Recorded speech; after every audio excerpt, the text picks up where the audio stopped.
the aircon number 2 will finish the fix for the compressor. So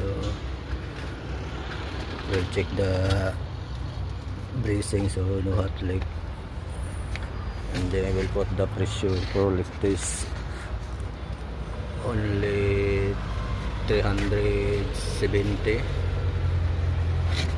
and then the toe compressor, so we'll put the pressure, same the pressure 370.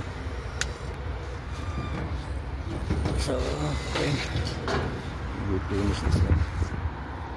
So number 1 and the number 2 already finished the all modify wiring, and then the compressor will fix, and the other one, the number 1 compressor finish, only for waiting for the fan motor for blower. Okay.